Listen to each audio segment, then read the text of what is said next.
17 जनवरी को रोहित वेमुला को खुदकुशी करने के लिए मजबूर होना पड़ा था। वो भारत के इतिहास में काला दिन है और खासकर जो यूनिवर्सिटी में पढ़ने वाले छात्र हैं, जो बहुजन समाज के छात्र हैं, जो सोशल जस्टिस की बात करते हैं, उनके लिए वो एक काला अध्याय है, जिसको लेकर वो भूलना तो चाहते हैं, लेकिन उसको वो अपना हथियार भी बना रहे हैं, लड़ाई का औजार भी बना रहे हैं। जेएनयू में भी उसी तरह के मामले सामने आए हैं। 9 से 10 करीब छात्रों को सस्पेंड कर दिया गया है। लेकिन रोहित वेमुला की जो संस्थानिक हत्या थी, रोहित की जो कुर्बानी थी, उसको लेकर वो लोग लगातार उसे हथियार बना रहे हैं और उसी को आगे रखकर अपनी पूरी लड़ाई लड़ रहे हैं। मेरे साथ यूनाइटेड ओबीसी फोरम के छात्र नेता दिलीप यादव और मुलायम हैं, और ये दोनों भी पीड़ित विक्टिम भी हैं। जेएनयू से इनको भी सस्पेंड किया गया है। तो ये किस तरह का जो एक फांसीवाद है, वो किस तरह से आगे बढ़ रहा है, इन्हीं सब मुद्दों पर बात करेंगे। और रोहित की जो कुर्बानी है, उसका क्या फ़लसफ़ा है, वो कहाँ तक आगे पहुँचा है, रोहित की लड़ाई ये लोग कहाँ तक आगे ले जाएंगे, इस पर भी बात करेंगे। क्या लगता है आपको कि जो रोहित के साथ हुआ, जिस तरह से प्रोटेस्ट हुआ, उसके बाद भी जो इस तरह के जो जातिवादी लोग हैं, वो संभलने के लिए तैयार नहीं है और कई रोहित बनने के लिए मजबूर किया जा रहा है? देखिए, सबसे पहले तो जो रोहित वेमुला जी को और उनके साथियों को 4 जनवरी को बाहर निकाला गया था हॉस्टल से। उसके बाद 17 जनवरी को उन्होंने जो सुसाइड किया हुआ था, लेकिन हम तो उसको मानते हैं कि उनको फ़ोर्सफुली सुसाइड करवाया गया था, क्योंकि जिस हिसाब से उनका सोशल बॉयकॉट किया गया था, जिस हिसाब से उनके साथियों से उनको नहीं मिलने दिया जा रहा था, एडमिनिस्ट्रेशन ने फ़ोर्सफुली निकाला था, तो एक हिसाब से उनको मजबूर किया गया था, जिसको हम लोगों ने बोला था कि इंस्टीट्यूशनल मर्डर है। रही बात जो कि रोहित वेमुला जी के साथ जो अन्याय हुआ है, उस अन्याय का आज भी न्याय नहीं मिला है। उसको देखेंगे आप, एसयू में आज भी वही अप्पा राव, प्रधानमंत्री मोदी जी लखनऊ में जब भाषण देने गए थे अपनी रैली में, तो बोले थे कि भीम ऐप्स और हम बाबा साहब अम्बेडकर के अनुयायी हैं, बाबा साहब अम्बेडकर के विचारों को मानते हैं। लेकिन वही देखिए कि अप्पा राव जैसे लोगों को अवार्ड देते हैं। तो कहीं ना कहीं प्रधानमंत्री मोदी जी को ये देखना होगा कि जिस रोहित वेमुला को आपने अपना बेटा, भारत का बेटा बोला था, आज उसे न्याय नहीं मिला है। तो हमारा तो यही मानना है कि हम लोग शुरू से लेकर अभी तक संघर्ष कर रहे हैं। जब तक रोहित वेमुला जी को न्याय नहीं मिलेगा, तब तक अंतिम दम तक हम लोग संघर्ष करेंगे। रही बात हम लोगों की, जो 9 स्टूडेंटों को सस्पेंड किया गया, जेएनयू प्रशासन ने सेम डिसीजन हम लोगों के साथ दिया गया। सोशल बॉयकॉट किया गया है हम लोगों का। हम लोगों को हॉस्टल फैसिलिटी और एकेडमिक फैसिलिटी दोनों से निकाला गया है, और जो हमें शेल्टर देगा उसको भी कैंपस में कार्रवाई की जाएगी। लेकिन हम इस लड़ाई को मुवक्कल तरीके से लड़ रहे हैं, और हम चाहते हैं कि जिसमें इसमें जो भी आना चाहे हमारे साथ आए, क्योंकि ये लड़ाई हमारी लड़ाई नहीं है, ये रोहित वेमुला की लड़ाई है। क्योंकि रोहित वेमुला जी के साथ जो अन्याय किया गया है, उसी कड़ी में ये शोषित वंचित बच्चों के साथ जो स्टूडेंट हैं उनके साथ लगातार करते आ रहे हैं। वहाँ अप्पा राव जी ने किया था, यहाँ जगदीश कुमार जी कर रहे हैं। तो मेरे साथ मुलायम है, वो भी यूनाइटेड ओबीसी फोरम के छात्र नेता और प्रखर तरीके से जातिवाद के खिलाफ लगातार वो बात करते रहे। क्या लगता है मुलायम की रोहित वेमुला की जो संस्थानिक हत्या हुई, जिसे आप लोग संस्थानिक हत्या कहते हैं, उसके बाद जातिवाद का जो जहर है यूनिवर्सिटी में, उस पर पब्लिक डिस्कोर्स हुआ, बातें हुई। अब आप लोगों ने उस मुद्दे को इतनी तेज़ी से उठाया, कहीं ना कहीं उसकी वजह से भी आप लोग को सज़ा भुगतनी पड़ रही है। देखिए, एक तो ये जो हम लोगों के साथ हुआ वो कोई एक नया घटना नहीं है। हम अगर अपने इतिहास को देखें तो सोचिए कि क्या हुआ था एकलव्य के साथ, क्या हुआ था कर्ण के साथ, क्या हुआ था शंभू के साथ। ये तमाम जैसे नायक जो उनको जिनको यूनिवर्सिटी से बाहर कर दिया गया, पढ़ने नहीं दिया गया, शिक्षा से वंचित किया गया। बहुत सालों तक बहुत सारे जो मार्जिनलाइज सेक्शन वंचित तबकों को यूनिवर्सिटियों से, शिक्षा से दूर रखा गया। उसके बाद हम देखते हैं कि रोहित वेमुला की जो घटना है, वो घटना अपने आप में एक जो है उसका अगर लेटर देखिए, तो लेटर इतना संवेदनशील है कि उस पर एक एक जो इतिहास लिखा जा सकता है, एक एक उपन्यास लिखा जा सकता है। देखिए कि उस सीधा कैसे एक मार्जिनलाइज सेक्शन का जो उसका दुख है, जो संवेदनाएँ हैं, जो उसकी इंस्पिरेशन है, वो महज कुछ लोगों के लिए कमोडिटी हो गया है, एक मार्केटाइज़ करने का एक साधन हो गया। आप देखिए कि बनारस में कुछ 4-5 लड़कों को तुरंत जो है निकाल दिया गया है। वो लोग भी जो है इंस्टीट्यूशनली जो डिस्क्रिमिनेशन है उसका विरोध कर रहे थे। जेएनयू में सेम चीज़ हो रहा है। आईएमसी में अभी एक लड़के को जो आईएमसी के अंदर जो जिस तरह से जातिवाद चल रहा है, उसके विरोध में उसने कुछ लिखा, तो उसको आईएमसी से निकाल दिया जा रहा है। तो ये जो हम लोग उठा रहे हैं, ये लड़ाई कुछ नई नहीं है। और जो फांसीवाद है, फांसीवाद का 2 लक्षण हमको इंडिया में देखने को मिलते हैं। एक फांसीवाद का जो कम्युनल कैरेक्टर है, और दूसरा कास्टिस्ट कैरेक्टर है।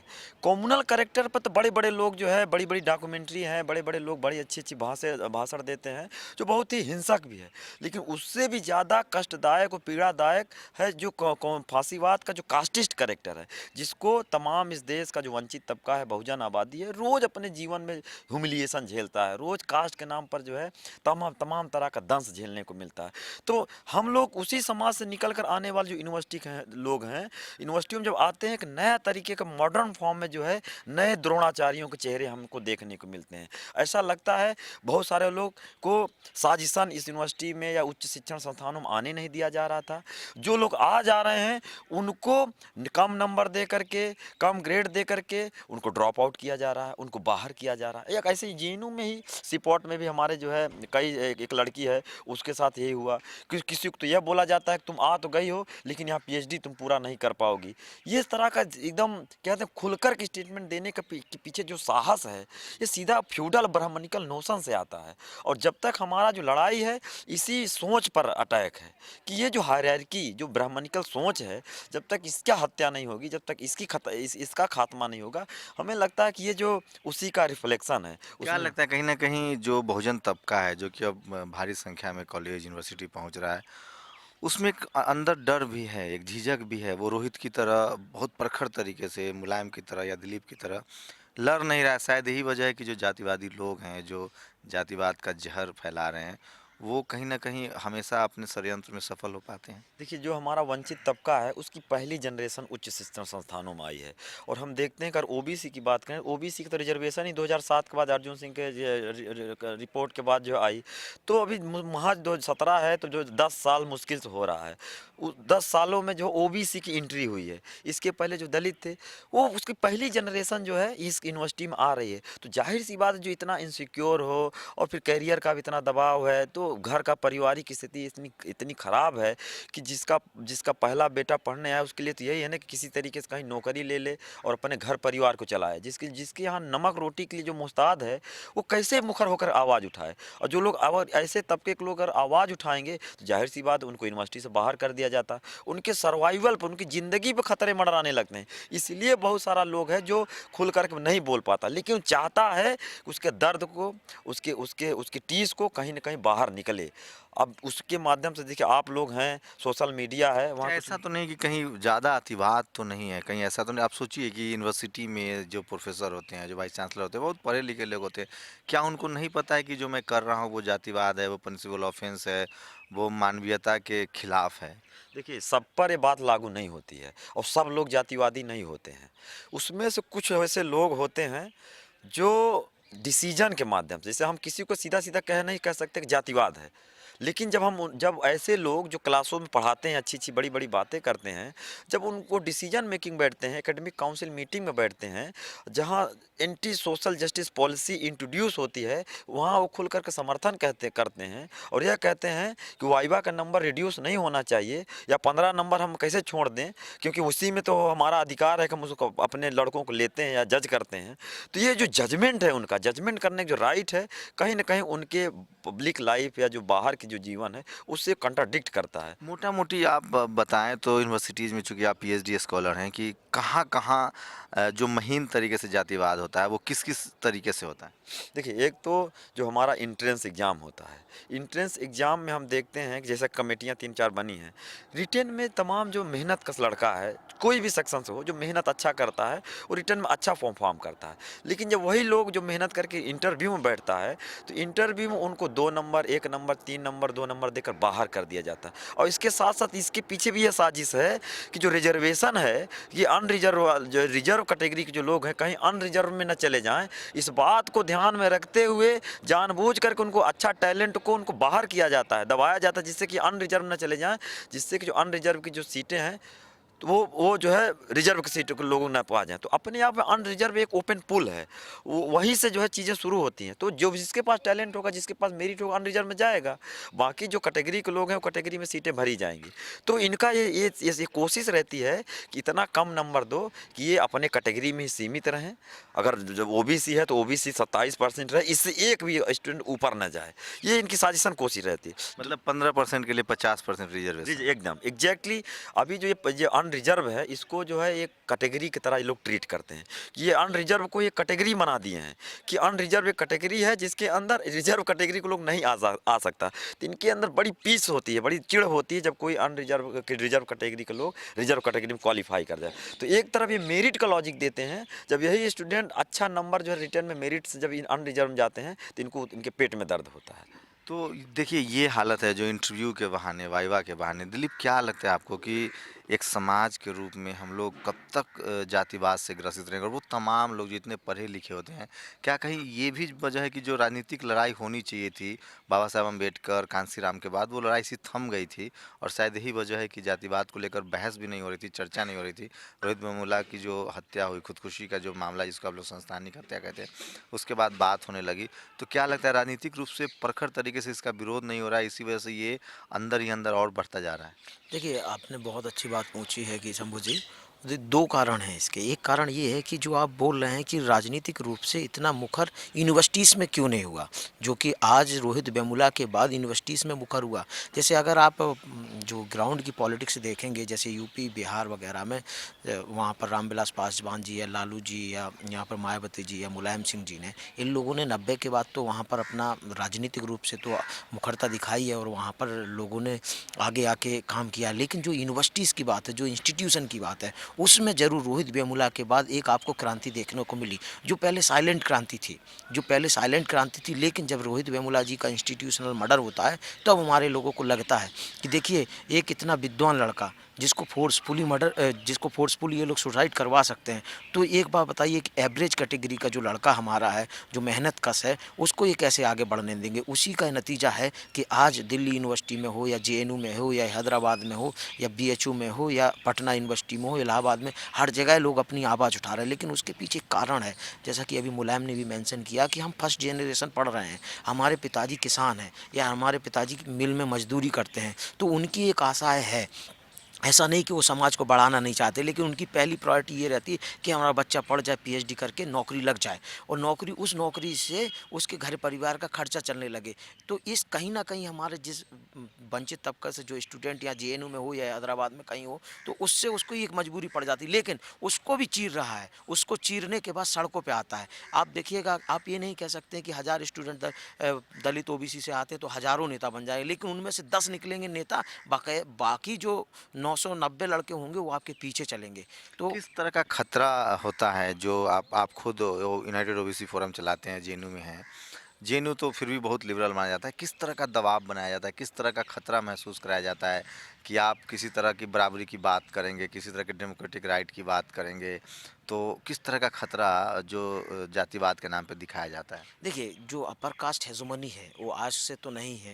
हिस्ट्री अगर आप देखेंगे तो 500-600 साल पुरानी हिस्ट्री मिल जाएगी और कम से कम स्वतंत्रता के बाद आपको मिल जाएगी कि इन लोगों का हेजुमनी रही है। तो उस हेजुमनी को जो नया लड़का तोड़ता है या नया स्टूडेंट तोड़ता है या किसी इंस्टीट्यूशन में नया कर्मचारी तोड़ता है, तो इनकी भौहें टेढ़ी होती हैं। जब भौहें टेढ़ी होती हैं तो ये सर्कुलर लाते हैं नए नए। जैसे क्या किया है इन लोगों ने कि जब अभी यूजीसी जो गजट आया हुआ है उसको 100% कर दिया गया। या बाइवा की जो हमारे यहाँ पर जो रिपोर्ट आई थी नफ़े कमेटी की, वो लागू कर रहे थे, लेकिन उसमें इनकी भौहें टेढ़ी हुई कि इसमें ऐसा तो नहीं कि वंचित तबका ज़्यादा से ज़्यादा और आ जाएगा, तो उस पे ही सर्कुलर लाते हैं। अच्छा, उससे क्या करते हैं, अगर उसके सर्कुलर के खिलाफ आवाज़ उठाते हैं तो आपको सस्पेंशन झेलना पड़ता है। हम लोगों ने उस दिन अनडेमोक्रेटिक कुछ नहीं किया था, नारे लगाए थे, हमने कहा था कि हमारा मेमोरेंडम लिया जाए, लेकिन उसके रिजल्ट में हमको इनने नोटिस दिया। ऐसा नहीं है, ये हमको नोटिस दिया, हमारी आवाज़ उठ गई। हम आपको बता देते हैं कि ऐसी कई यूनिवर्सिटी हैं जहाँ दलित पिछड़े आवाज़ उठाते हैं, उनकी ना तो मीडिया में आवाज़ आती है ना कुछ आती है, वो बेचारे दब जाते हैं और दबने के बाद दोबारा आवाज़ नहीं उठाने। हम मुझे उसको सोचने की हमें ज़रूरत है कि जेएनयू जैसी जगह में आप ये देखिए, हैदराबाद में जब रोहित वेमुला जी को 4 तारीख को निकाला गया था, कोई मीडिया, कोई कहीं भी कोई नहीं सुन रहा था, लेकिन जब उनको 17 तारीख को उनकी जो इंस्टीट्यूशनल मर्डर होता है, इसके बाद मीडिया उठाता है। ऐसे ही हज़ारों केस आप देखेंगे, हर यूनिवर्सिटीज़ में देखेंगे। हमारे लोग आवाज़ तो उठा रहे हैं, लेकिन उनकी आवाज़ ऊपर तक नहीं पहुंच पा रही, जिसके कारण है कि वो आवाज़ जो आपको दिखनी चाहिए वो दिख नहीं पा रही है। कहीं ना कहीं आरक्षण को लेकर जो जनरल कैटेगरी के लोग हैं और जो रिजर्व कैटेगरी के लोग हैं, आरक्षण को लेकर उनके मन में बहुत असंतोष है, और वो भी एक वजह आप लोग मानते हैं कि जिस वजह से वो आपको तरह तरह से परेशान करते हैं या शोषण करने का, क्योंकि उनके मन मन में बैठा हुआ है कि ये लोग आरक्षण की वजह से आ रहे हैं? देखिए, हम तो सबसे पहले ये कहते हैं जो अपर कास्ट है और जो अपर कास्ट का ऊपर तबका है वही जो अपर कास्ट के गरीब हैं उनका आरक्षण खा रहा है। हमारा आरक्षण ये तो खा ही रहे हैं, ऊपर से जो अमीर लोग हैं और जो अपर कास्ट में आता है उच्च जाति में, जो उच्च जाति के गरीब लोग हैं वो उन्हीं का आरक्षण वही खा रहे हैं। हमारा तो 49% आरक्षण से हम 50 भी नहीं हो पा रहे हैं, तो हम तो उनका आरक्षण ही नहीं खा रहे हैं गरीब लोगों का। तो ये भ्रमित किया गया है, वो गरीब जो लोग हैं अपर कास्ट में उनको अपर कास्ट जो अमीर है उसने भ्रमित किया हुआ है। तो उनका जो सीटें हैं उनका अमीर ही लोग खा रहा है, हम नहीं खा रहा है। दूसरी बात, हमारी जो सीटें हैं जैसे अभी आप देखेंगे कि रिजर्व कैटेगरी की जो ओबीसी की सीटें आती हैं उसको 2 बार ये लोग एडवर्टाइज करते हैं। 2 बार जब भरी नहीं जाती, जब ये नॉट फाउंड सुटेबल कर देते हैं तो तीसरी बार में जनरल में कन्वर्ट कर देते हैं। पहले एससी एसटी में भी होता था, लेकिन सुप्रीम कोर्ट ने एक गाइडलाइन जारी की है कि एससी एसटी की सीटें अब आप जनरल कैटेगरी में नहीं कर सकते हैं, लेकिन अभी भी ओबीसी के साथ ऐसा करते हैं। तो हमारी सीटें अभी भी उच्च जाति के लोग जो अमीर लोग हैं वो खा रहे हैं। तो मेरा तो ये जो मानना है कि जो रिजर्वेशन की असली लड़ाई है, लोग सोचते हैं इसको समझ नहीं रहे हैं। इसको सर पहले समझिए कि जिसका, जैसे कांसी राम जी की एक थ्योरी थी, कांसी राम जी कहते थे कि जिसकी जितनी संख्या भारी उसकी उतनी हिस्सेदारी। आप क्यों नहीं देते हैं? आप एक बार बताइए, एक मिल में काम करने वाले 100 मजदूर हैं, अगर 10 मजदूरों को ज़्यादा पैसा दिया जाए, 90 को कम दे दिया जाए तो अनरेस्ट हो जाएगा, वहाँ अशांति हो जाएगी। वैसा ये देश है, इस देश में 100 लोग हैं, 100 लोग में से 85% हैं और 15% है, तो 85% को क्यों नहीं आप उनके अधिकार दे रहे हैं? आप क्या समझते हैं? आप जानते हैं, आप अच्छी अंग्रेजी बोल लेते हैं, हम भी तो, हमारे लोग भी अच्छी अंग्रेजी बोल लेते हैं, लेकिन हम एक जाति कैटेगरी से नहीं आते हैं, जिसके कारण आप हमारे साथ इंटरव्यू में भेदभाव करते हैं और उसके कारण आप हमको इंटरव्यू में लेते नहीं हैं। ना हम दिल्ली यूनिवर्सिटी में पढ़ा पाते हैं, ना हम जेएनयू में पढ़ा पाते हैं, ना तमाम देश की तमाम यूनिवर्सिटी में हम नहीं पढ़ा पाते हैं। उसका एक कारण है, आप इसको, हमको जहाँ तक हमने महसूस किया उसका हमारा जातिगत कारण है, क्योंकि हम ऐसी जातियों से आते हैं जिनको ये लोग देखना ही पसंद नहीं करते हैं। इसलिए हमें इंटरव्यू में जब हम असिस्टेंट प्रोफेसर बनते हैं तो उस दौरान भेदभाव करते हैं, जब हम पीएचडी करने आते हैं तो उस दौरान हमें वाइवा में नंबर कम दे के बाहर करते हैं। ये पूरी तरह तो देखिए, ये कोई जिनसे आप बात हो रही है, जो दिलीप हैं, वो जेएनयू में पीएचडी के स्कॉलर है और इस बात को गंभीरता से लीजिए। इसको समझने के लिए भी आपको पीएचडी करनी पड़ेगी, तभी आप जो महीन जातिवाद है उसको समझ पाएंगे। तो ये बहुत ज़रूरी है कि वो तमाम लोग जो यूनिवर्सिटी आ रहे हैं, बाबा साहब ने भी जातिवाद का जो प्रखर चेहरा है, जो जो बहुत दमन करने वाला चेहरा है, वो तभी समझ पाए जब वो यूरोप गए और वहाँ से उन्होंने एजुकेशन लिया। और वो जब अमेरिका गए हैं उसके बाद वो जो उनकी समझ बढ़ती है जातिवाद के खिलाफ, वो पूरी ज़िंदगी। क्या लगता है कि आरक्षण की वजह से ही तमाम तरह के उनके दिमाग में घृणा है बहुजन समाज के प्रति, और उनको लगता है कि आरक्षण की वजह से ही हमारा जो प्रभुत्व था, हमारा जो मोनोपोली थी उनकी, वो टूट रही है शायद, इस वजह से भी वो कुछ भी साम दाम दंड भेद सब अपना रहे हैं? देखिए, ये घृणा का भाव जो है ना, जैसे आरक्षण का घृणा का भाव होना कोई पॉलिसी से घृणा नहीं है, ये बल्कि उस वर्ग से घृणा है। क्योंकि आप जानते हैं कि हम लोग यहाँ जेएनयू में भी एक तरह से पॉलिटिकल अनटचेबल हैं। अनटचेबल इस मामले में जब हम अपने फूले अम्बेडकराइट विचारधारा को यहाँ आगे बढ़ाते हैं, उसकी बात करते हैं, या जातीय शोषण की जब हम बात करते हैं अपने थ्योरी में, अपने हाइपोथेसिस में, अपने रिसर्च में, जब हम जातीय शोषण की बात करते हैं, जातियों पर बात करते हैं, तो हमको एक तरह से आइसोलेट कर दिया जाता है कि we can not talk about the caste systems. इसका मतलब कि जो देश का रियल समस्या है उस पर ये बात ही नहीं कर सकते हैं, या बात करना है तो आपको साइड लाइन कर दिया जाता है। तो एक है, और दूसरी चीज़, बहुत जो हमारा वंचित तबका है जिसकी बहुजन आबादी है, वो आरक्षण के जो है विरोध में नहीं है। आरक्षण के विरोध में बहुत 10% लोग हैं। ये 10, कुछ दिन पर बीबीसी में एक रिपोर्ट छपी थी, उसमें लिखा है कि 12% लोग हैं जो आरक्षण के विरोध करते हैं। यानी कि इससे ज़्यादा लोग जो है, यानी कि 88% लोग जो है पक्ष में है। तो ये जो घृणा का भाव आरक्षण से नहीं है, बल्कि आरक्षण से आने वाले लोगों से है। यानी कि जो समाज के बने बनाए मानदंड से जो निचले तबके के, जो टोले के लोग हैं, उन टोलों और उन गांवों से, कूचों से आने वाले लोगों के चेहरे और उनकी पढ़ाई, उनके यूनिवर्सिटियों में उनके प्रवेश से लोगों की दिक्कत है, इसलिए आरक्षण उनके लिए दिक्कत है। और दूसरी चीज़ है, हम तो कह रहे हैं कि जनाब, हम तो आरक्षण के विरोध में ही नहीं है। हम चाह रहे हैं कि आरक्षण सबको दे दिया जाए, जिसकी जितनी आबादी है उसके हिसाब से आरक्षण दे दिया जाए। ब्राह्मणों को भी आरक्षण हो, ठाकुरों को भी आरक्षण हो, लालाओं को भी आरक्षण हो। हम तो आरक्षण के विरोधी हैं ही नहीं। विरोधी लोग हैं जो आरक्षण के विरोध में बोल रहे हैं, हम तो आरक्षण के पक्ष में हैं। हम चाहते हैं कि जितना हम लोगों का आरक्षण है, दलितों, पिछड़ों की, ट्राइबल की आरक्षण है, जितना जनरल जो लालाओं, ठाकुरों, जो है बनियों की आबादी है, उसके हिसाब से उनको आरक्षण दे दिया जाए। क्लियर है? तो देखिए, जिस तरह से रोहित वेमुला को खुदकुशी करने के लिए मजबूर होना पड़ा, उसके बाद पूरे देश में एक छात्रों के अंदर जो गुस्सा है, रोष है, वो दिन पर दिन बढ़ता जा रहा है। वो अपने अधिकार खोज रहे हैं, बराबरी का हक खोज रहे हैं, समानता खोज रहे हैं और यही वजह है कि आए दिन लगातार ऐसी खबरें आती हैं कि यूनिवर्सिटी से छात्र निकाले जा रहे हैं, दलित छात्रों, बहुजन छात्रों, माइनॉरिटी के छात्रों, महिलाओं पर अत्याचार हो रहे हैं। तो ये एक ऐसे देश के रूप में आप आगे बढ़ रहे हैं जिसमें जातिगत भेदभाव का जो जो दंश है, वो जो छिपा के किया जा रहा था, वो लगातार अब सरेआम सामने आ रहा है और इससे साफ हो रहा है कि आपके देश से जाति नामक जो बीमारी है वो शायद ही जाने वाली है। कैमरामैन गौतम के साथ शंभू कुमार सिंह, नेशनल दस्तक, JNU दिल्ली।